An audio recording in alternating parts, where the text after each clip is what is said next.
Welcome to the Epic Media Hub. Feimba ntusakana obwala. Bane ennaku zino abantu munjagadde nnyo simanyi lwaki, but you guys love me and I love the way you love me.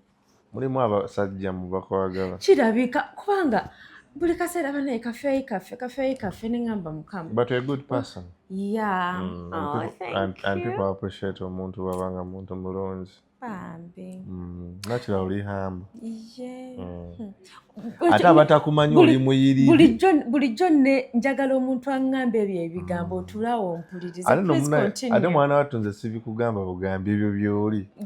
Just olina kubyembrace nga bwembrace. But Faye muntu mulungi era channel ye mugiwagire nnyo mumunoonyeeko. Naye nga tetunaba omanyi kano akalango nkateekawo nga tetunaba natandika kola nyina program gye natandise bagiyita the unsung hero. Kati unsung hero yo natuula ne ŋŋamba ne producer wange Alex Bongole ne tugamba mu nsi muneeno si mu Uganda wokka like mu nsi waliwo abantu nga ddala owulira oyo muntu akubeereddewo nnyo mu bulamu bwo naye nga toyina ngeri kikyogenda musasulamu.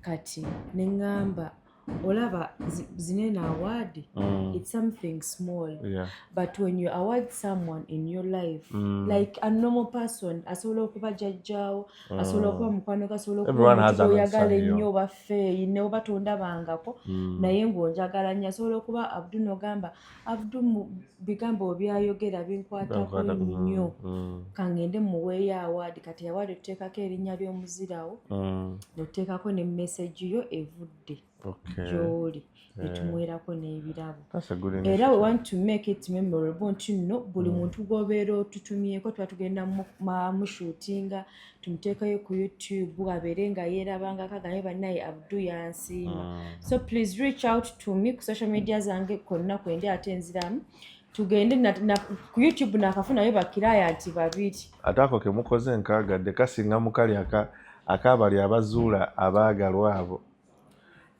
omuntu aleeta ebirabo ne babizzaayo nga nti omutuufu akolemya ebyo like simanyi kyemanyi olusi naye kano akansang hero kalungi ate ze nkugamba nzija nekugamba munaye Abdu Dodda abadde antumye nkuwe naawadi akaappreciatinga nnyo nenkusomera ne message gyampadde nomanya tuno waliyo omuntu akwagala mu bulamu and so good abantu okulaga nti you appreciate maye abantu bangi bakola ebintu birungi ne batasiimibwa nnyo so it is always important osobola okukolera omuntu ebintu olaba nze omuntu nga yali akoleddeko ekintu mu bulamu bwange ne bwe tuba nga twawukanye okumala emyaka 10 kiri tekivaawo era nsigala nkimanyi mu mutima gwange nti this person was there for me in the time when I needed her or him ne bwe tuba nga tukatinze ties zeezo memories zitosobola kumva mu mutwe era ngamba bambi ono omuntu lwadde twayawukana naye teyambeera mubi twasigala nga buli omu atambuza obulamu naye yambeererawo banaye guno gwe gusooso kyazaako Abdu kweno channel naye nga we nali nkitandika namugamba nze munaye ngenda ojjukira nga gwe nasooka okugamba nyo nga ngenda tandika channel biki naye twatandika era tutambulira ddala and I'm also very glad to be here bulijjo njagala okujjako ku channel eno to bless the channel with my voice and your blessings yes so ndi musanyufu nnyo okubeera wano kyemmanyi bigenda kubeera masavu eno bwolabanga gundi white collar nga atudde wano eno ku lunaku olwa Thursday ssaawa 10 ez'olweggulo we tugenda okubeeranga wano eno womanya bumanya white emboozi yonna buli kimu bigenda kuba byamagezi bigenda kuba nga bizimba bigenda kugongerako omwana ow'obulenzi n'ow'obuwala mu society yaffe nsanyusa okukulaba ndi musanyufu naawe okubeera wano Faye oba ngambe oba happy new year oba kindi okulabako guno mwaka sikulabyeera mwendi just lwakuba TV ebadde ntwala nnyo lately but I'm around I'm around and I'm very glad to be here. Yeah, thank you. So abalabe baffe abalungi njagalanga mubeerengako every Thursday okuva ssaawa 10 bwe tujja premieringanga era nga tugenda kuba nga twogera ku bintu like si binyigiriza nti binyigiriza abasajja but our talk mainly yes egenda kuba main talk that's why twagitumye boys court yeah kati n'olw'ensonga eyo tugenda tandikira awo Abdu omanyi lwaki like when I was thinking about the people njagala okukola nabo there are some things we do mu kantu fraternity kakayite kantu nga batumanyi there are some things we do no later topic and then we just talk about it and leave it but how do we emphasize our point etuuke ku muntu ddala gwe twagala etuukeko ogambe nti kati white collar tugenda kwogera let me say for example tugenda kwogera ku kwegatta nti muyina kwegatta mutya ne tutakyogera ku bwogezi kukireka awo but gwe mu explanation yo nonyonyola omuntu nti kigenda kuba bwe kiti kibe bwe kiti era like I want us to abantu betukolera bafunemu mu bye twogera era that's why I felt about you because like when you're talking omenya ensonga kimu n'okiko like n'okyogerako nga bwe kirina okuba ne tutambuza ekintu.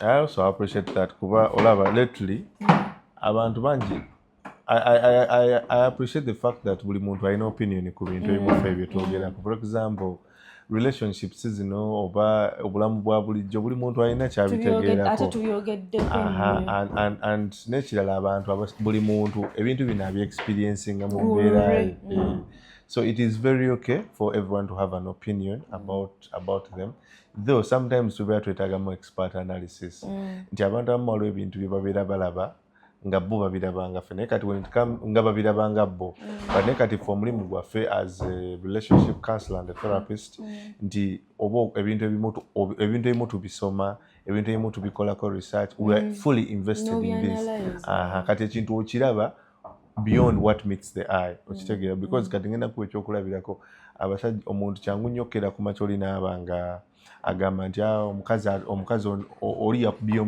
mukyala we okitegeera oba oli yayenze ku mukyala we n'amubuuza yamukubidde ki kati nagamba abasajja ebyo obadde obisuubira abasajja abenda n'ebisigadde but for us waliwo ebintu bye tusobola okutunuulira there are aspects that we'll look at you get it for example I'll look at psychologically what has been happening you get it you realize nti mulimu ebintu abantu ebakola kati nze I'll give an example mulimu ebimu ku bibuuzo ebisinga okusesa omuntu asobola okukubuuza omukazi omuntu asobola okukubira simu n'agamba kansala mbadde njagala kubuuza nyina obuzibu amazima ga Katonda nalemererwa okuddamu okwagala nga tumulinayo webale nyina agamba nti nayagala nnyo nfuna abantu ng'omuntu mazima omulaba muntu mulungi naye omuntu oyo amazima gali nti tumaliriza sikoze eki simwagadde what is the problem osigala now kati ku muntu owa bulijjo ajja kugamba bino ebintu osanga atonawona tonakola biki n'ebisigadde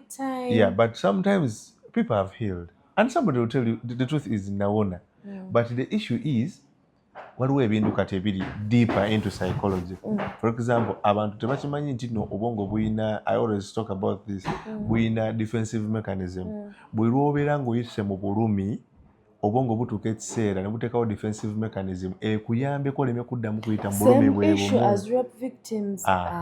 osegera for example ngenda kuwa example esinga okubeera ennyangu bw'eba embwa yali ekuboggoleddeko nebogula bubogozi otuuka n'ofuna fiya y'embwa nti ejja kuluma naye fiya ne bwekabakabwa katono bweka ne embwa ne bweba bagisibye ku lujegere bw'ogiraba ekutiisa lwaki because obwongo bwo bwakirezimbamu nti awo manyi embwa esobola okutuluma ne tutuusaako obulabe okitegeera so kati it is something that happens it is psychological kati mulimu ebintu ebimufe tusobola okunnyonnyola negamba omuntu oyo omulengera togaana muntu oyo lwakuba nti tonnawona naye omugaana lwa nsonga obwongo tebuli yet convinced nti tajja kulumya okitegeera kyovulaba nze sinyigira muntu agera ku makya n'akola statement n'agamba nti nze abasajja bantama yenze omuntu yenna gw'owula ng'agamba nti abasajja bantama it is because baatuula n'omutima gwe ne bateesa ne bagamba naye omanyi abasajja batukoze bubi. You understand? So kati ebintu bwe bityo sometimes tosobola kubitegera nti ojja kulaba omuntu feyinga ne wajja mu bulamu obwo. They are good person, ayagala kuwasa, akulabiridde. They have all the attributes of a good man, but still gwengo obongo bo bugamba abasajja bakola ki? Bantama. Sigamba nti ensi yonna yakusobya, but because bwewalumizibwa mwatuuza meeting n'obwongo bwo n'omutima gwe ne mugamba tetuliddira bantu bano, abasajja bantu babi nnyo. You get it? Era nze bwe mpulira omuntu ng'agamba abasajja bantu babi nnyo mbeera njala kumubuuza taatawo mwali okitegeera. So kati mweyembeera olina okukimanya nti there are things kati ffe bwe tuba tunnyonnyola ebintu bino tetubyogeza emotions okitegeera. Ate kati n'ekirala biggest problem eriwo nti abantu omanyi lately there is something that is very common in relationships. Abantu buli omu asikaza wuwe. When men start talking about relationships, they will present themselves as the victims, they will present women as the bad people. Yes. You get it? And when it goes to the side of women, it is even worse. Exactly. Kati nze for me what I normally want to do, nti nga bwe mbadde kunyonya nti for us what we do, nti nzija n'endowooza ku kintu nga nedda. Njagala ku presentinga ekintu nga mu butuufu bwakyo. Basing on facts. Nti such that bwe tukeera ku makya ne bagamba naye lwaki abantu bakola bwe bati, lwaki bano abantu bakola bwe bati, nga si kikwate muntu kugamba, because mulimu omuntu ajja n'akugamba katugeze winagamba kadaama abayaayi olw'okuba yafuna kadaama omuyaayi naye nga ate waliwo alina ne kadaama ali waka, waliwo alina olinga kadaama we yamulabirira nga bafiirako naye wakadaama. Exactly. So kati abantu abasinga they talk from a point of view, from a victim point of view. Osegera nti babadde mu kintu ne kibayisa bubi, kati basobola kyogerako kiki kirungi, naye ng'ate in actual sense singa babeera nga balina unbiased opinion, kintu kisobola okukola ki? Kisobola okukola amakulu. Exactly. Bannaayindo kansala olaba kabeera kasonga katonde bwe kati n'akanyonnyola n'akalandaza waati ekyo kigenda okubeera mu boys sport. Abdu waliwo kinene ekintu like sagala kireeta direct nga bwe kiri, but like in our society today waliwo responsibility actually twadde tukyogerako I think last week but one n'omuwala omu mugundi mu girls corner n'agamba ng'omusajja yalina okulabirira amaka, yalina okuleeta ssente, ate nange n'angamba ye in her defense mbu ye mu bwongo bw'amanyi responsibility ye ng'omukazi it's to carry a child and bear children and that's it, end of the story. Kyokka era ye yaŋŋambye ekimutiisa okubeera mu bufumbo nti alina okufumbira omusajja, alina omukwera kinamugamba there are some responsibilities nga ziwoyinga noga nti eno responsibility ya mukazi eno responsibility ya musajja, mulimu nemutuuka nemukola ki nemusharinga. Lwaki twakikwata kyaka that's the concept of it, nti omusajja alina kuleeta ssente, nti omukazi alina kubeera waka. No, olaba obulamu bulina blueprint. Nti for example eddako twakulanga ng'okimanyi ffeeyi nti mubeere waka ne maama, taata n'agenda n'akola ki? N'aleeta ssente. Abamu ku ffe bakula ne bamaama baffe nga balinayo ku midaala bayiribamu obunyaanyanya biki. Kale oba okimanyi nti maama yali akola, naye of course at the back of your mind you would know nti taata yadda n'akaveera, although the mother would also support. Now nga ne wogenda wa mama omugamba mami njagala kino genda obigambe kitaawo. Exactly. Now a lot of relationships thrive on the ability of every partner doing their responsibility. Yes.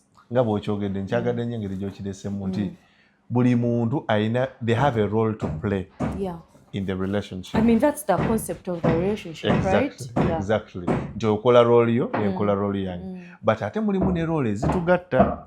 Kati ogenze n'oyogera ku ekyomukazi okusitula omwana osegere naye omwana tamusitula yekka, nze nange tamwefunisa kati yes tamwefunisa ne mugamba n'okumugamba what about the psychological support omusajja gy'aba akutaddemu. Exactly. Yes. Kati ebintu abantu balina okuma, kati you see obuzibu tulina tuli nti ebintu ebimu tubitambuliza ku script and let me tell you, nze ngenda n'ekigamba nnyo abantu nti buli relationship eri different.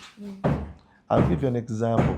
Omuntu bw'awulira nga dating omusajja alina omukazi akola atalina mukazi akola si bw'owulira.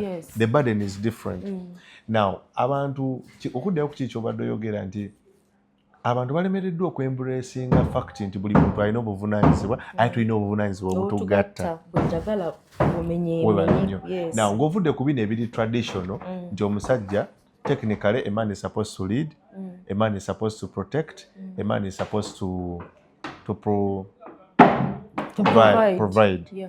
However, on the other side, omukyala yasuubirwamu to organize the home and the man, and of course bear children and nurture. Yeah, and because mama baba tali waka muberanga batali na waka. Yalabire waka ate n'okunakyalinga enkuza y'abaana obuvunanyizibwa bwaki bwa mama. However, now people need to understand nti ensi ekyuse and we need to embrace dynamics.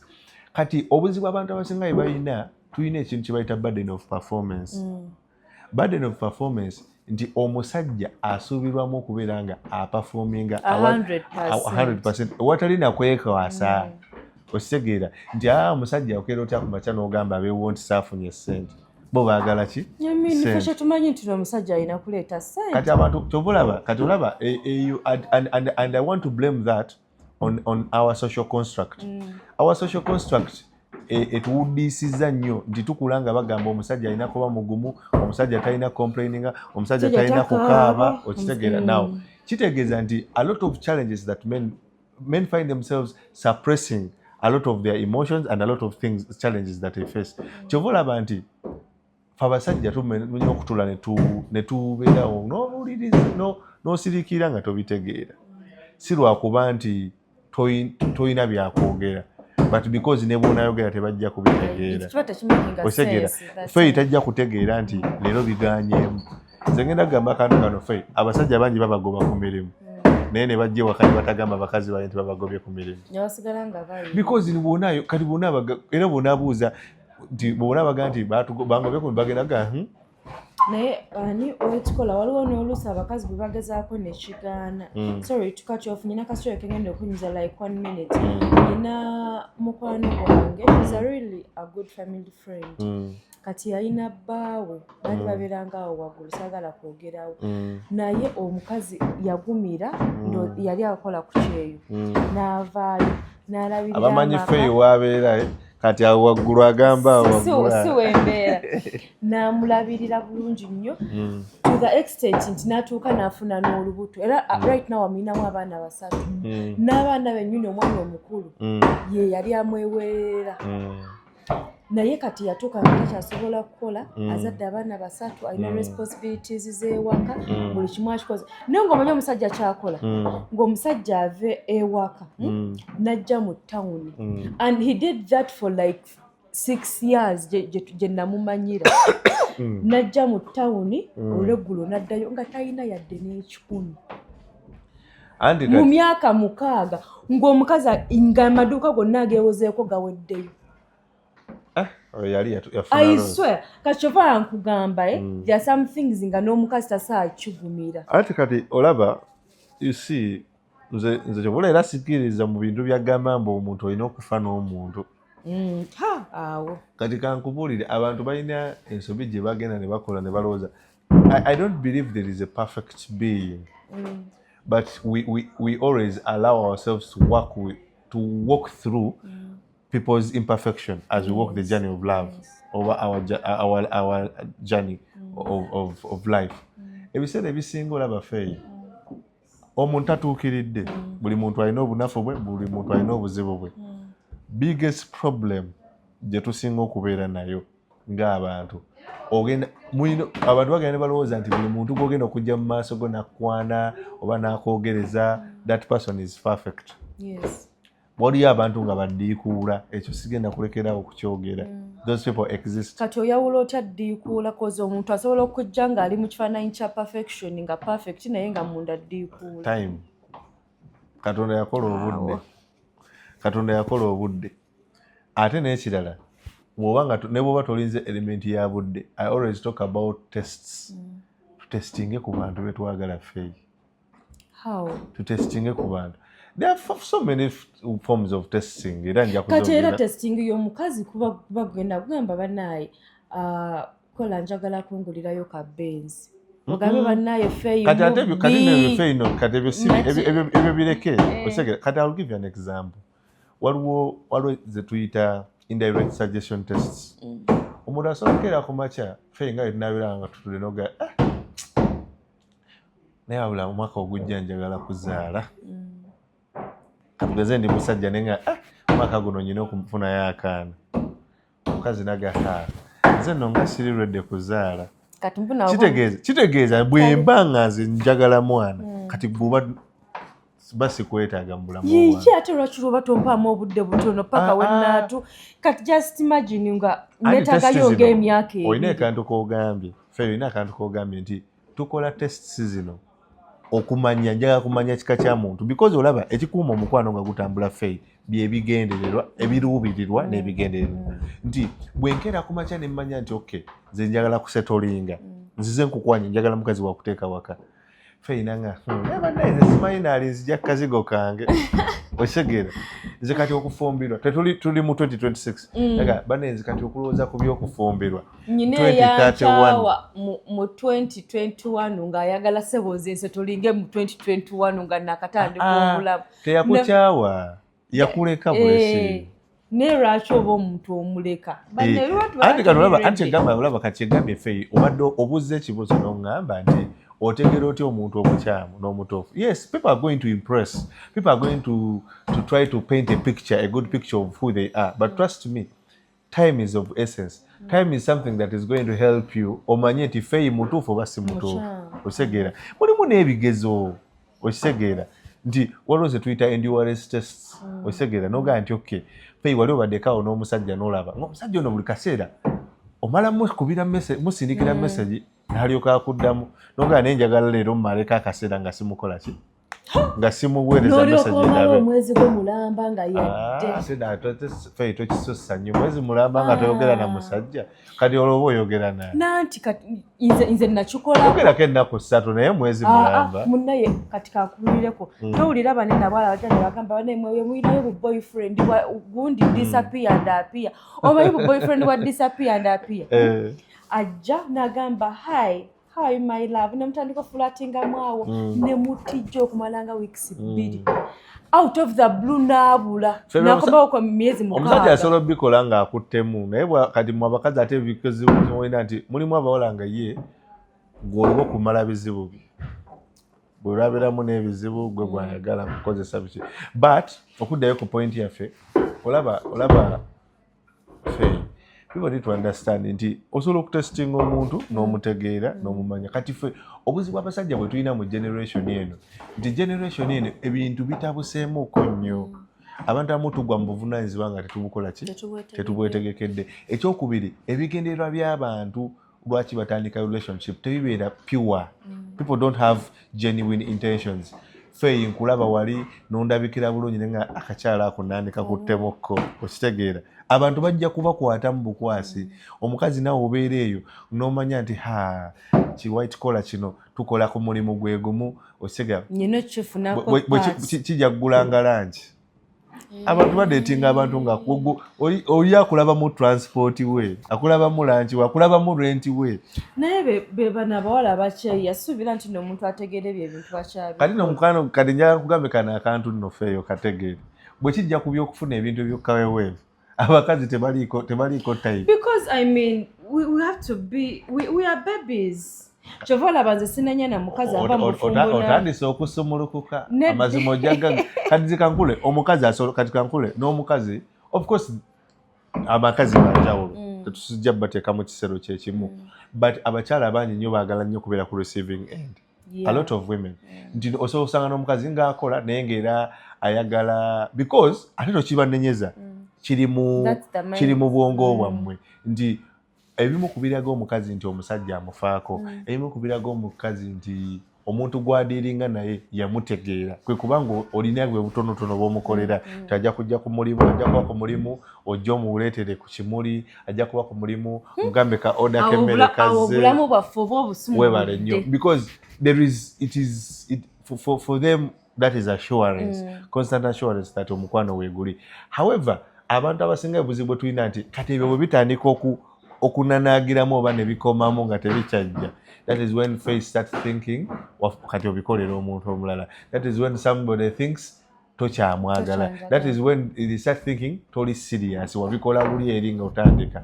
And the biggest problem feya wejjira nti abantu abasinga they lay back. Kati guno omujiji mulalamu. This generation is different. First of all, we have lazy men. Yes, a lot of them. We have a lot of lazy men. We have a lot of men abali mu competition ne bakyala baabwe with their partners. But how can you be like byampankuwe osegera bw'otankolera kino sikkolera kino. Birthday yange bwejja n'ogula omusipi ne waleti nange yo bwejja njagula obugatto n'obutambaala n'akasawo ak'emitwalo 5. You understand? That's so weird of a man.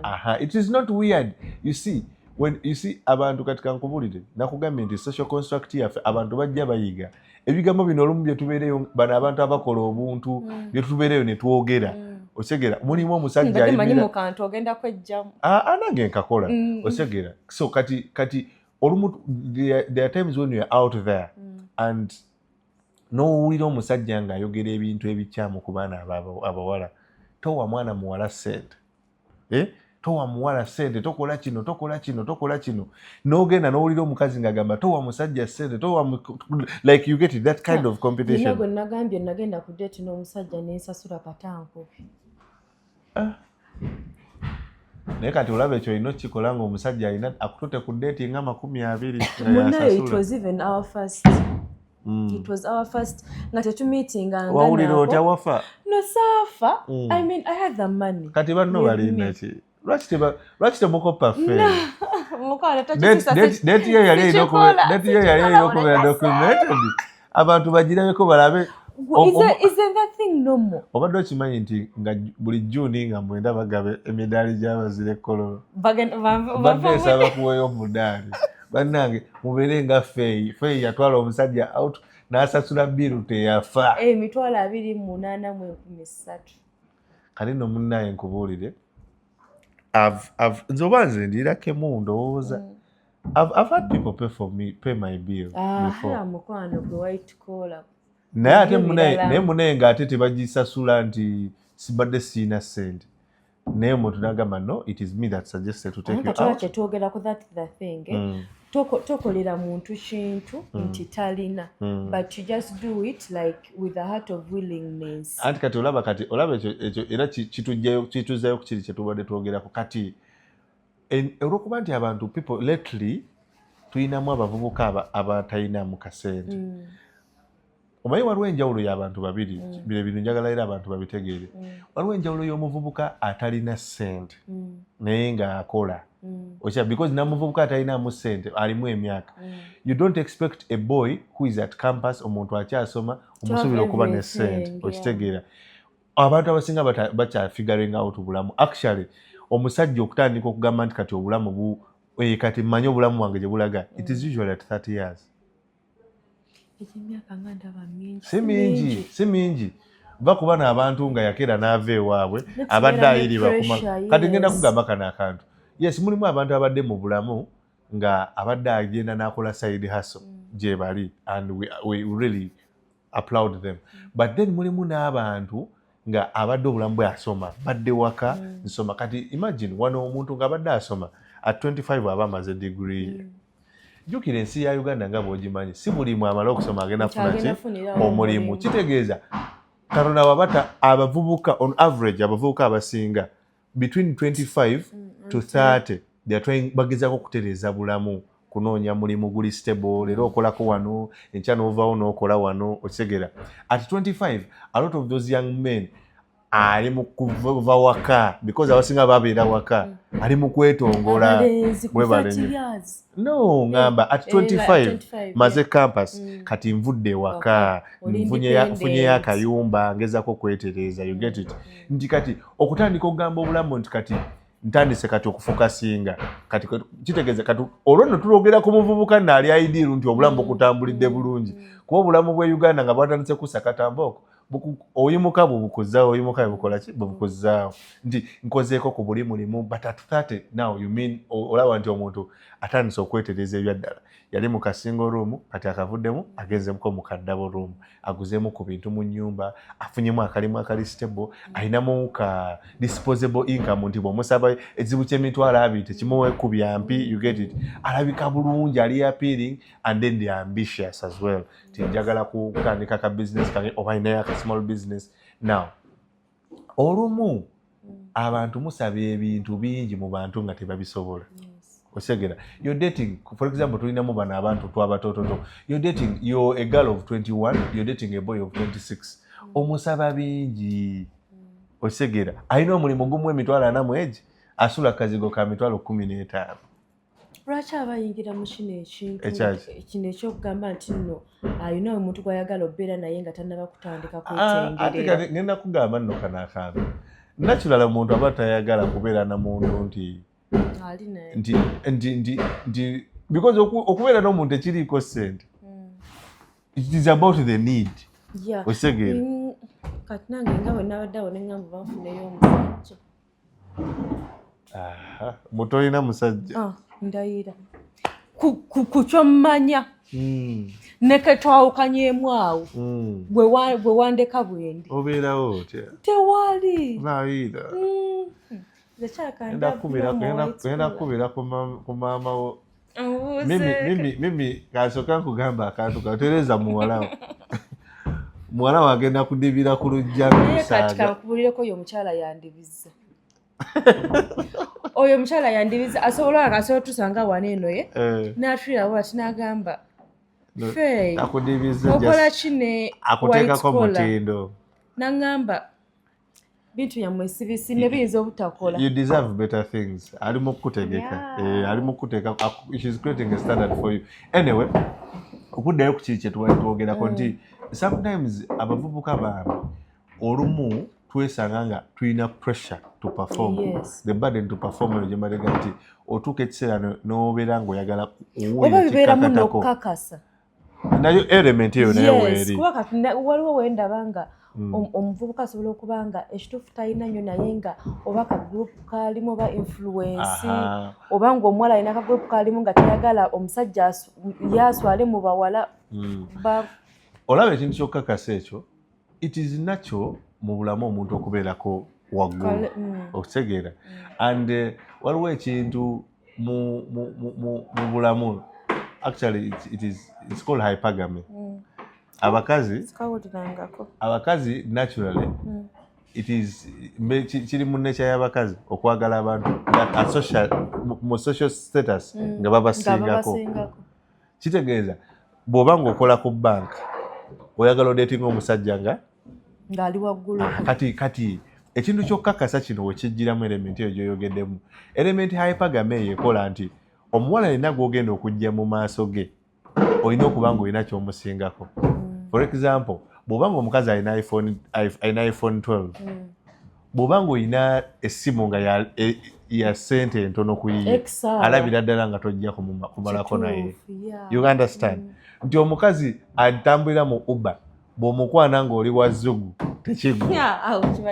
okategera kenja kukugamba olinnyo otya zugu ya bbiri nga obayo oli yeesatu webale nnyo but that is hypergamy that is how it works nti abakazi women want to date people baagala kudatinga abantu abasingako social class ne social status kati bw'okeera ku makya n'oba ng'olina omukyalo ng'olina gw'ogenda okukwana eyo concept hypergamy egenda kupuushinga okubeera nga there is the need to impress. That's why men sometimes we overwork, we go beyond our means to be able in a position to impress. You get it? Nti kati omukazi agenda kungamba omukazi oyo namukwanira wa twali ka restaurant kali akebbeeyi bwe namusanga kitegeeza teri lunaku lwengenda kunwala mu restaurant ekawe once away nze nagwako mu mbi waliwo omuwala gwe nagenda nenkwana naye omuwala alinamu kasente alina kabotiiki ke kali awo ntinda so omuwala I really liked the girl kati omuwala oyo ng'agenda ngamba tubeko we tumiitinga bwangamba yayogera akafo bakayita bayoli bawoli balina ne kagundi awo kwale naawo twagenda kwale kalya kwale namo bawoli Biri of recent bali bakajugulawo. Kati munnange kati munnange nno tutuuka wali eri. Kati abantu wali munnayo olaba basooka nakutunuulira ndabikayo bawose okukkiriza okuyigira naye kati omuwala kati gwe kumanya abawala balaba edduka yagula n'olugoye especially lweyo n'akola akaviiri. Yes, she told me because she was planning the date. Nangamba naguze obugato biki just wait ogenda kunabako nga nkyama. Oh my God, that was so good. Nekyo olina omumanya akasente nange najjanga ng'owezezaamu mwali mukipulaanize omwana yangamba wayagala omutwala kati nga bwobimanyi ngenda ku kitimba ndaba akafo kati nga mpula njagala kagaana naye nga sisobola feeyi omwe lwaki nali soolagaana akafo kubanga mu mutima gwange one nali nkimanyi olwedde mu mutima gwange olafe nali nkimanyi nti akafo kano bwe mugamba nti tukyuse ngenda kubanjiyo eki amayinja nengamba nedda Katonda yanyamba nali nyinamu kaddiru kankenva okukubamu awo nga nyinamu 48 gali wano obuteeteekerateekerako olunaku lwe nali ngenda 48 gonna nakola ki agenda nago naye ngenda okutuukawo baaba ng'omuwala yansookawo nomangena okutuukawo nga yakubye edegeraasi y'obutunda yeegi ebiri down nentuuka nange nentumya egiraasi naye naatumya egiraasi omukaga gwamugondeko dda ne baleeta menu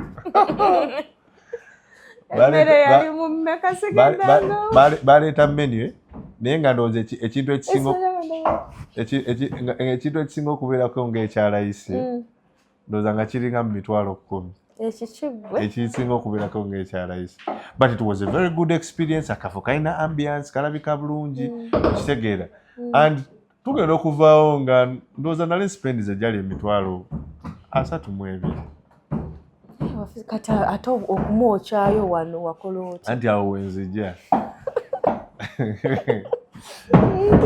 kati jjukira ffe twamanyira bino n'oleeta omwana n'omuwa kyemeka ani nga ogweweebi anti kati ffe bye twali twamanyire nga weera eri ku kyalo kyaffe omwana bwajja omuwa kyebiro ekitegeera nga muliddeyo ekyesa twawa ekyenda ate ekyenda tukirya tyangoze kazigo naawe ku kazigo balirawo ekyenda omutumizaawe ntumya kamere ntumya wamama naka naleeta akamere olowooza ntumya kumukujja basi ate temukisusa nnyo eri mu bintu by'okweyagala kati kankubulire naye munaye kyenakola wa uba najja yayita uba nemutwala kajjukira ebintu bya uba bintu birungi ekitegeera omuntu akugamba olugendo estimated price eri bweti ne bweti n'omuwa akasente yali tagenda wala addayo wali waabwe ntinda now kiki mbadde ngezaako okulaga nti I went beyond my means because nali njagala kukakasa and abavubuka bangi tubeera nnyo mweyo kaliba tubeera nnyo mweyo gundi eyo kwagala okukakasa naye tetukakasa olumu because we want to prove a point but because ensi we yatuuka yakakasa okitegeera because amazima gali teri mukazi gw'ogenda kukwana nga toimpressinze mpozi bw'obanga oyagala kusigala ng'olya bifaaji byo bino ebikyala ebiweereza emmere abaana abatambuze ebikazi biwo mbwe byebikyafu si bikyafu waliwo yagamba mbwe ebikazi ebitambuza emmere ebikyafu abo abaana mulina ekintu kimu kyemwerabira kati kankubulire abaana abo mulina ekintu kimu kyemwerabira nti bagenda okujja ku mulimu awo bajja balina engoye zaabwe ezikola emirimu balina n'engoye zaabwe ezikola ki ezirya ssente ate abantu omulimu abaana akwata mu kifaaji takikwatiramu wano nga kirimu kukola akirina nga kyenyuse kimaze okweziika balina obuzigo bwabwe bwesiga obuwunya obuwoowo kabeera namulonya nti ajja kujja olweggulo nga nyuse essanyu lyoyogeza nga onyonnyola ekintu ekyo kirinako experience ola kwewakana naye ebyana ebyo ekyembyaga tebikaluubiriza mbeera naffe tetukaluubiriza kati ngenda kugamba kano akantu mumanyi feeyo kyemwatutamako feeyo omuntu akuleeta ewaka ne mukola byonna akutumiriza pizza simanya biki olidde onywedde ka wifi okenjoyinze nomala nongamba ebintu bye byekisiru oza nno sikulabyeko sikuteemu yadde obeera nkulabyeko ndi mulwadde njagala obagamba banne mwemba mwagala kulaba ku bantu yambala engoye zo genda mu ddwaliro laba ku balwadde oba oyagala kulaba ku bantu genda mu makomera balaba ku basibe n'ekirala nsobola oba olinayo batoobo linda vidiyo genda obakyali kubanga naakamukyalira okumala emyezi 8 naye kati alinga brother wange ng'ogendayo n'omukokonya n'avaayo nga tomwadde oba ondaba waliwo kye bayita nihohi tokkiriza mwana ono okugenda ngakiro naye kati kambuuze omuntu oyo ojja n'akugulira ebyokulya buli kimu bambi buli kimu neze sitera nakulya naye mufuna baddiikuula bambi sinaddiikuula ogendayo ne muspendi it's time gyemba nkuwadde mukwano gofaaza tindako soka oliddeko girako esitegeera kuva ddi nga time abasajja bajagala no time should be appreciated because nze nyina abantu bangi benyinza okubeera naye I've decided to be with you that particular moment time yo giriye lya time yo nze fey omuntu okujja ewaka n'otankwasaamu mumpadde time oli saawa neddala kuba kati ebintu biri gundi ate muneeka nkunyumize mmwe kati gwe oyogera bayize ng'omukazi as a relationship counselor I can understand women value quality time. Sometimes you want to be there. Somebody listens to your crap. Somebody everything will be okay. Fekadinze kankubula omukazi akugamba bugambi nti ajje ewaka. Emmere nekulema n'okulya obuto otandika okunyoolanyola. Anti olwo gwe ky'omanyi otandika okuwanga.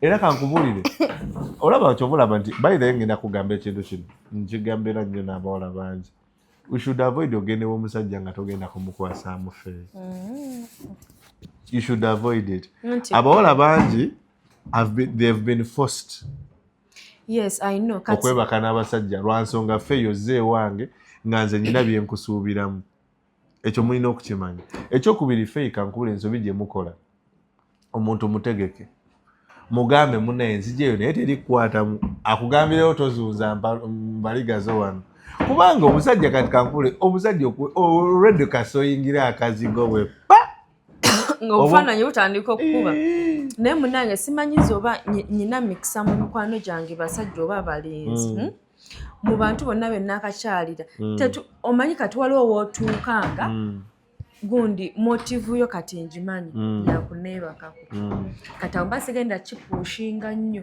naye kati nze kati nyinayo akakodyo k'enkula njagala nakawaka abaana b'obuwala omuntu nga tomusuubira nti no something is going to happen bro code kalino kankubulira bannayo nze kati buli musajja ndowooza gwe nyina mu bulamu bwange muyita anko anko kati bannayo ate waliwo ntuuka kati okimanyi osobola okusanga nga otudde waneeno nenfukamira nenkubuuza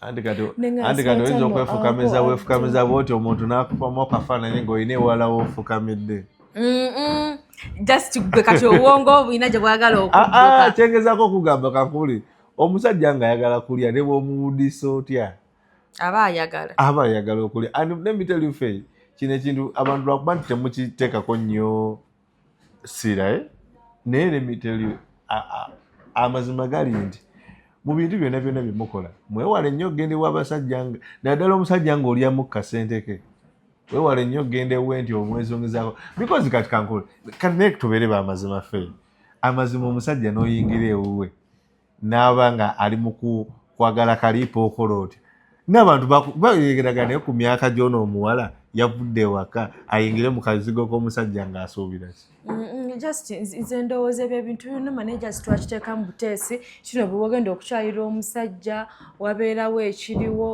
walina okubeerawo ekiriwo si mwannyinange naye kati this bond gye tucreate nze ya friendship kati nze okimanyi sobola kwebaka ne mukwano gwange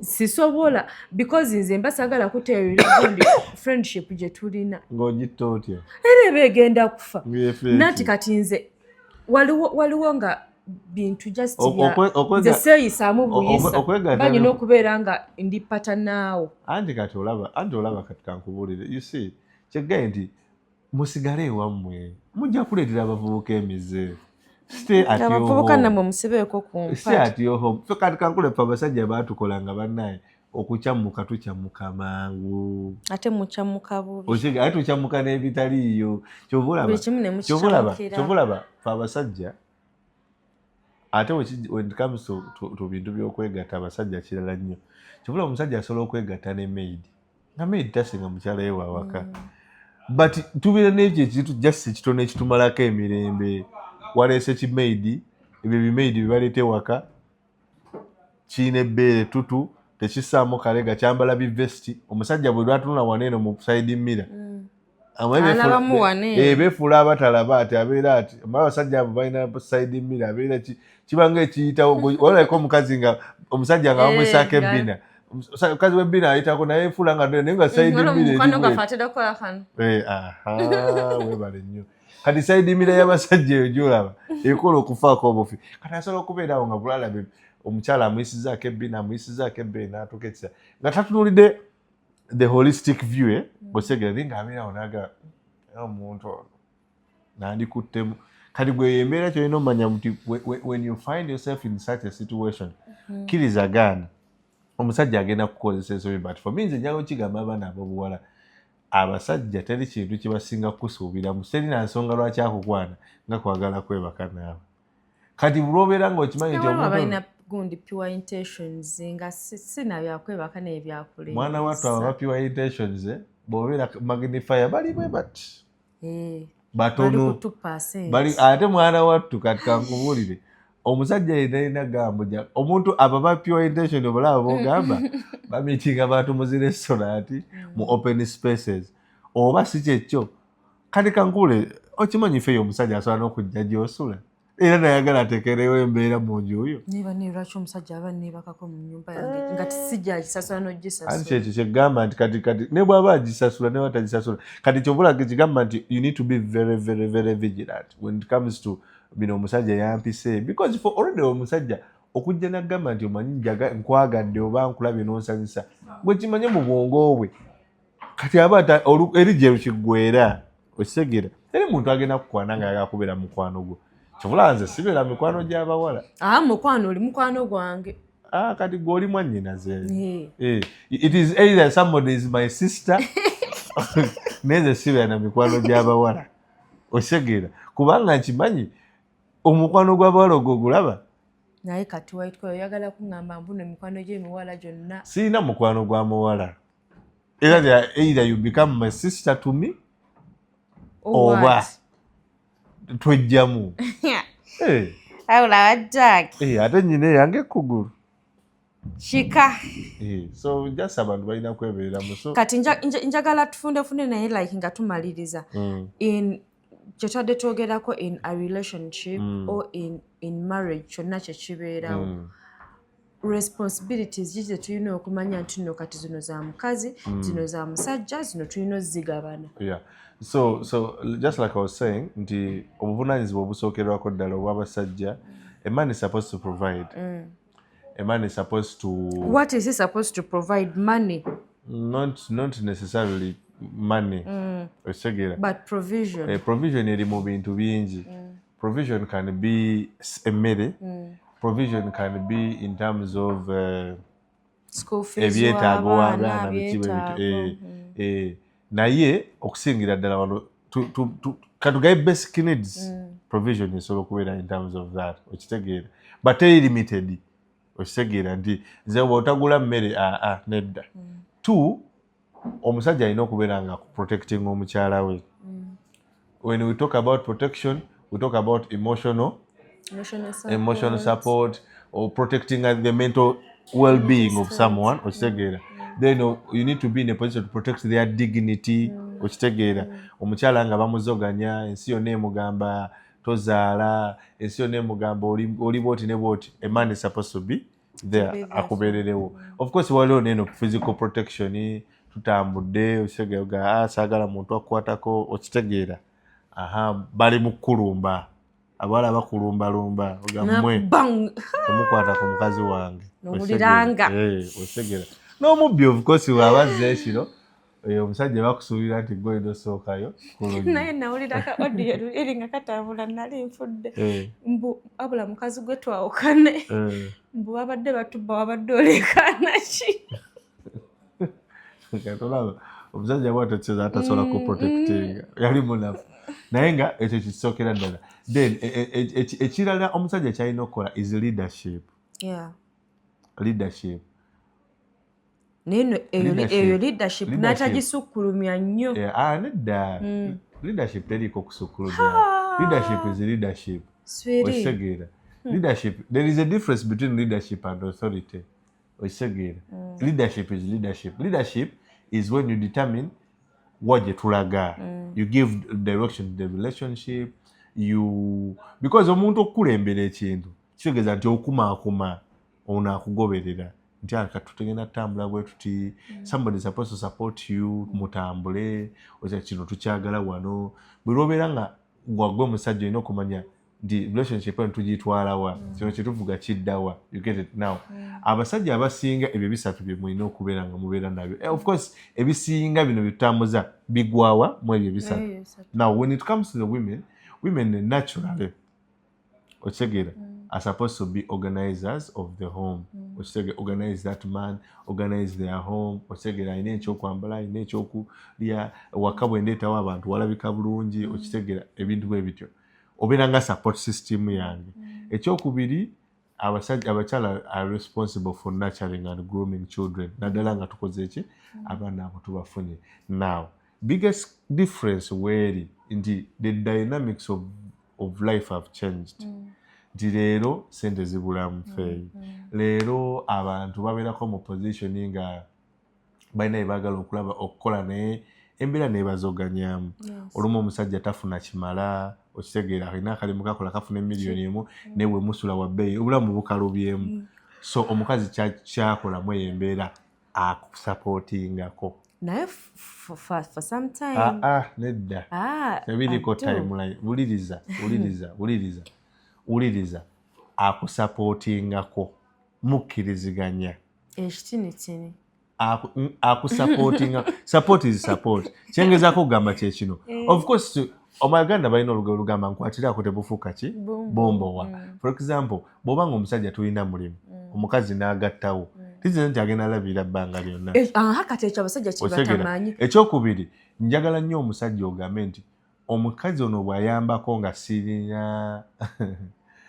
nga sirina sente bwenfuna at least bw'oba osobola mudize sente ze kituufu kuba bane sente biggest problem abasajja gye balina nze waliwo omusajja omu yankubirako ng'ekimuyombya ne mukazi we kimanyi yakozesa ku sente za mukazi we ne bagula emmere waka omukazi n'atabuka n'amubuuza ani yalidde emmere si gwe n'abaana bo you get it. Of course, it was sarcastic, but it was the reality. Sometimes, mulimu abantu kale embeera gati baade batugova mu nnyumba n'okwata obusente bw'omukazi n'okola ki n'odduka nawe n'obuwaayo so n'obuwaayo busasule rent kati abaakubanja nti abatayagala kumanya so abasajja olumu tukoowa ate abasajja olumu naffe embeera etutabukako ate Katonda abakoze bubi nti abantu abamu mugenda kudeetinga abasajja ng'abo abasajja ye first born ewaabwe buli kimu kitambulirako kitambulirako ye nga bafemere byabwe tebaagala n'abaveeko webale nnyo kyobula a lot of women lately waliwo ekintu kye bagamba I don't want to date a breadwinner nga mu famire yammwe gwe wasoma famire yammwe gweolina emmotoka famire yammwe gweolina omulimu nafuna omusajja wange ali ekuyuwala naye bannanga omusajja buli ekimu ekyewaabwe bakubira ye kati ebiseera ebisinga that is going to be very hard for you but people need to understand however much first of all everyone has to play their role if a relationship is to thrive but also if there are causes in a relationship that will require dual support or dual involvement be in a position to come on board and support each other ate n'abasajja omukazi bw'akwatirako tokifuula kya buli kaseera. For example, sobola okugamba nti omusajja asasula bills agula amasannyalaze, agula emmere, asasula fees n'ebisigadde. Tolina kyofiirwa ffe okugula ku yake w'5,000 oba 1,000 okusasula bill y'amasannyalaze y'emyezi 3. Naddala bw'oba tokola kitegereka. Kuba nze nkirabyeko nnyo ffe abantu oli najja n'agamba nali disappointed nagenda nenoonya ssente balansi w'omwana w'okusomero nanoonya ssente kale ng'abaana bagenda tandika okusoma ne mbatwala ku ssomero omuzadde maama n'abatuusayo ne bamugamba abaana abo badde beerabiddeyo gundi ya 3,000 munali ku mulimu omusajja ku mukazi n'akwenda nga munnaye no watuwadde ssente naye tutuuse eno batugambye buli kimu kiryokke naye batusabye 3 gyago. Really? 3,000 oba kitegeera nga twaliwo tukusuubira ogambe nti munnaye nange ezo nazikoze nange kano kati abakazi n'ekirala mulimu abakazi abalina empisa embi mulimu abakazi abalina empisa embi nga gwoga zesiteeka ssente muyange omusajja tomweyalira n'omwebika omusajja tomunyongera maada yatugamba tetweyalira musajja ne tumwebika abo be mulaba abagamba obalengerawo abo bagaba essente. Kati kankubulire weegerezanga nnyo ebigambo by'omukazi akugamba muto wa musajja ssente gwe tomanyi kyakolerawo we abo balayogera batawa musajja ssente. Ekisinga okunsesa abakazi batugamba men are bad people, men don't love us, abasajja tebatwagala. Nammwe abasajja nga muli ero mugamba bannaye abakazi abo babi bagala kututta naye ffenna tetwereka. Kalike nakugambye nti the narrative that is running around nti relationships have become a competition. Buli omu mubi kyokka ate abantu tebazivaako. Bannaye nga tufundafunda know what you're supposed to do in a relationship. Waliwo bambi nze n'amaka ge mmanyi nga baatuula ne bateesa ne bagamba kati gwe ogenda kukolako 40% nze nkoleko 60% and they are moving buli kimu kiri. Naye nga bw'oba ng'olina essente ng'omusajja ukikole because buli omukazi lwakuwa aba akola bbanyi buli omukazi lwakuwa you're inviting akamanyiiro. Nati kati mba nkuteekamu ssente zange lwaki mba sikumanyi. Era omusajja kyenjagala okufundikira nga ngamba abantu nze if you have an opportunity okuavoidinga essente y'omukazi gireke essente y'omukazi butwa eringa simu ya musajja akatungulu. Bannaye mubadde balabe balungi nnyo aba The Epic Media Hub. You know Mr. White Collar. See you another Thursday. Yes, 4 p.m. Musibe bulungi. Mweraba. Fani no nzinga tatuuka. Naye ngenda okulaba nga tukoledde essaawa. Okoledde kikamala.